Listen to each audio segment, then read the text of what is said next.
have this critic inside my head. She tells me to lightly tread because the cracks in the pavement might pull me down instead. Keep your eyes trained on the ground, she says, or you'll tumble like you did when you were 10. Fractures that took 6 weeks to heal turn into scars when prodded like wet cement. Your tongue, however, is not concrete. Words rising from embers carry heat. Keep your tongue tied, or it might breathe fire, rendering everything you touch into ash at your feet. You are not beautiful, she says. You are not beautiful. Again, I have faults, and I have blemishes, and I have burns. I am not beautiful, I guess. I am the sky that holds the sun and a million other celestial bodies, with thoughts that could collapse under the weight of their own gravities. I am not beautiful. I am not small. I am not delicate. I am not perfect. I am wrung with cavities.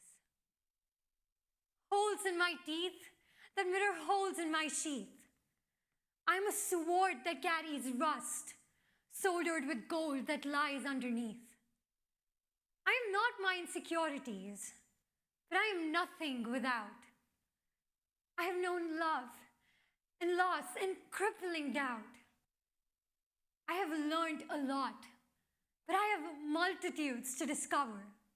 So, to the critic inside my head, as I write this open letter, I promise I will do better. Thank you.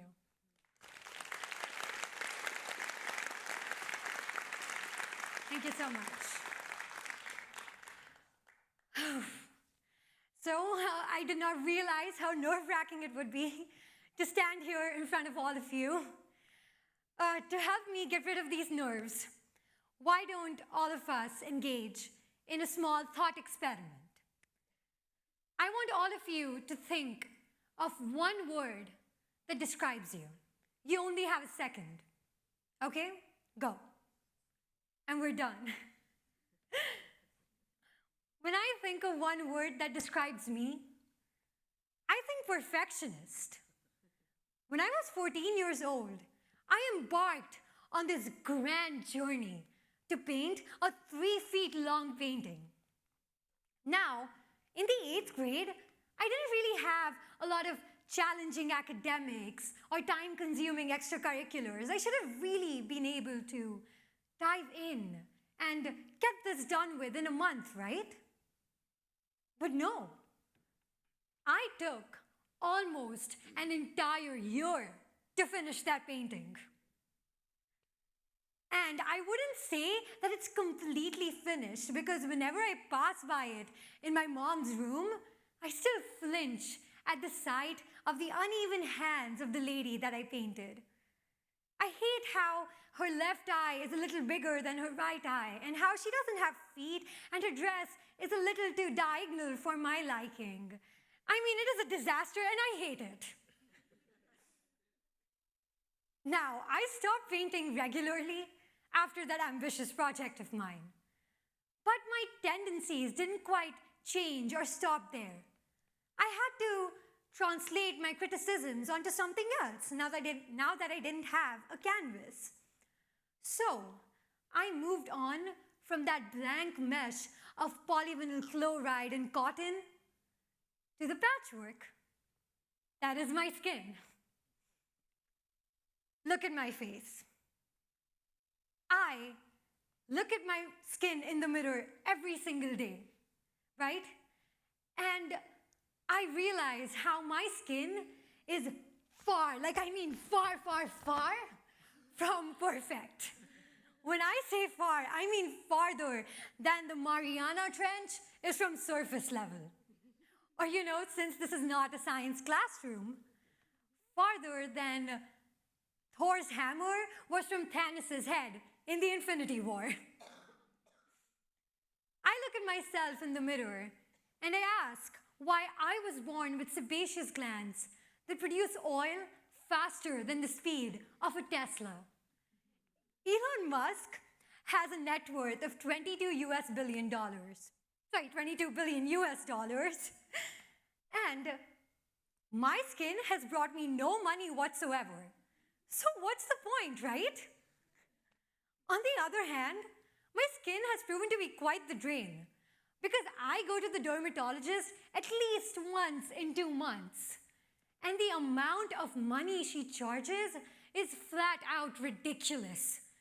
Singapore is an expensive place, you guys. I was doing some research a couple months ago, and I came across this paper by the National Center for Biotechnological Information. It conducted a survey across multiple countries where each responder had to look at 3 pictures of people with clear skin or people with digitally superimposed scars in a random fashion. Now, the general trend of the results was this: that people with acne scars are viewed as less likely to be happy, confident, independent, and just happy with who they are as compared to people with clear skin. Interestingly, out of the 4,000 people that took this survey, 30% were themselves people with acne scars. 650 million of the world's aggregate population has pimples. 650 million is half the size of the population of India. And we are a really big country. 650 million is double the population of the United States. 650 million is 120 times the population of Singapore. So why do I, in a world full of people with acne, feel so alone sometimes? Why do so many people like me feel so self-conscious and alienated and secluded?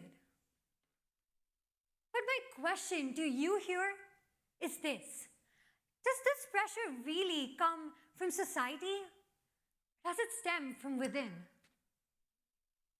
I could blame my insecurities on how there is little to no representation of people with acne on TV shows or on the silver screen. I could talk about how I come across a dozen posts on Instagram that ask me to like this post for clear skin, collectively reinforcing our negative perception on people with acne and similar skin diseases. But I believe that's just displacing the blame.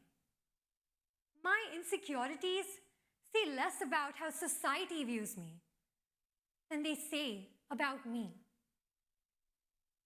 When I say nobody talks about pimples or acne scars, that nobody means not even me. And I admitted I would rather hide my zits than advertise them to the entire world. But this inability to talk about a problem makes it impossible to touch. Equate this problem to the sun, which is big and also impossible to touch. The problem automatically then seems as big. And I agree, it is intimidating to approach something with a diameter of 1.39 million kilometers. And I am a person who is scared of something as tiny as cockroaches.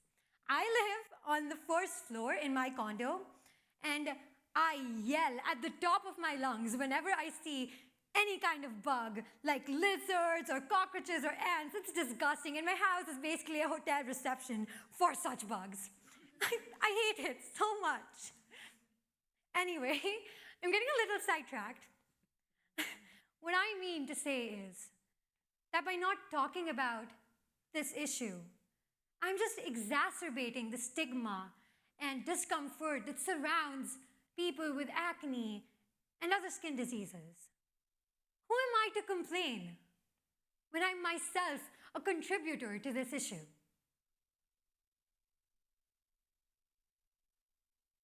I started writing stories in the second grade.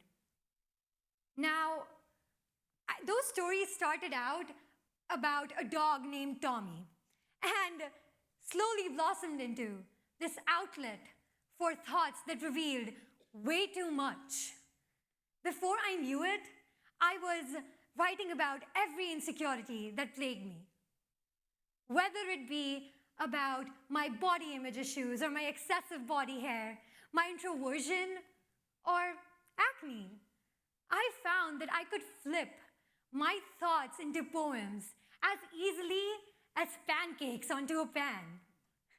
Disclaimer, pancakes are actually not that easy to flip onto a pan. I have tried and I have failed.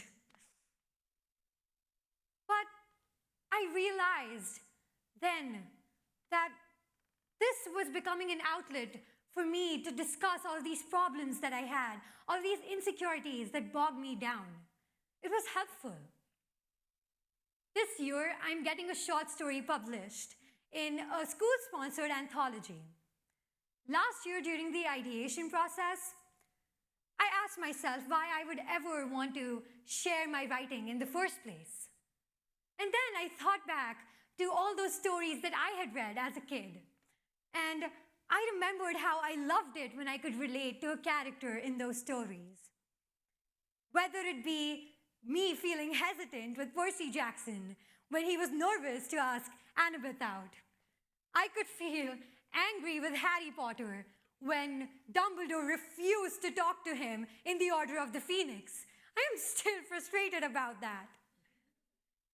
That is when it hit me. The world seems less unconquerable when I have these fictional characters beside me to relate to. And that is when I decided that if I could lend someone a shoulder through my poetry, I would. I am still learning to embrace myself. It is not easy for me to talk about my scars and about all these inhibitions that I still carry with me. When I walked onto the stage, the first thought in my mind was, how would you look at me? How would you perceive me in that split second when you saw me walking up, based on my dress, based on my face? So this is something that I still have to battle, still have to overcome.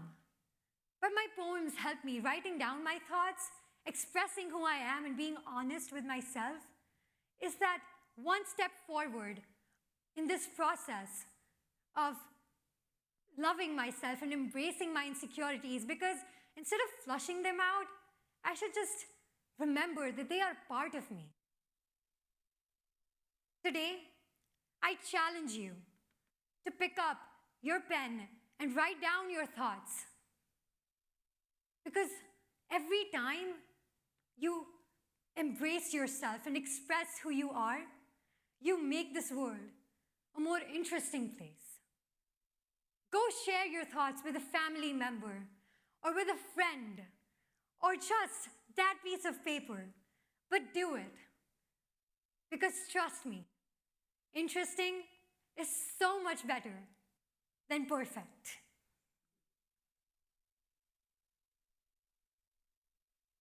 Thank you. Thank you. When I was born, my father saw me first. He told my mother I looked like a lizard. Scrawny hands and gaunt eyes. My mother says from a very young age, I tied all the burden of the world together and carried it all on my small shoulders. I was a porter on a bustling train station. Scrawny hands and gaunt eyes. They travel the world and are rendered immobilized. If God made us all, why don't we all look the same? I don't even know if I believe in God, but the rational choice is to have faith. At least that's what Pascal Blaine says. But I am not a rational human being. I am far from the ideal. I am far too thin and I'm far too weak. I I am the ribbon on a gift with decorative essence that bangs on the strength of scotch tape to keep together the wrapping paper. I am that lizard with scrawny hands and gaunt eyes. And for who I am, I have profusely apologized. But this train station is crowded and the world is rounded. My thoughts make parabolic leaps and return to me. It is hard to accept this apology. I'm sorry you don't like me. I'm sorry I don't like myself. I can't choose who I am. Isn't it predetermined? But I can choose to believe Pierre Simon, Pascal Blaine, countless philosophers and theses with baffling terrains. I have faith in an unproven higher entity, but I choose to not have faith in me. I carry small suitcases bursting with my inhibitions on skinny shoulders. I wait for a head to turn, for an ear to hear, for a hand to lay down all the stars right at my feet. I am not irrational, I'm not too thin, I'm not too weak. I am scared. Stars are small balls of fire that will scorch my palms and the veins that run beneath them. But these lines are already red. They have juggled the weight of timidity for over 17 years between them. Shake your hands free and open your eyes wide. Do you see? Thank you.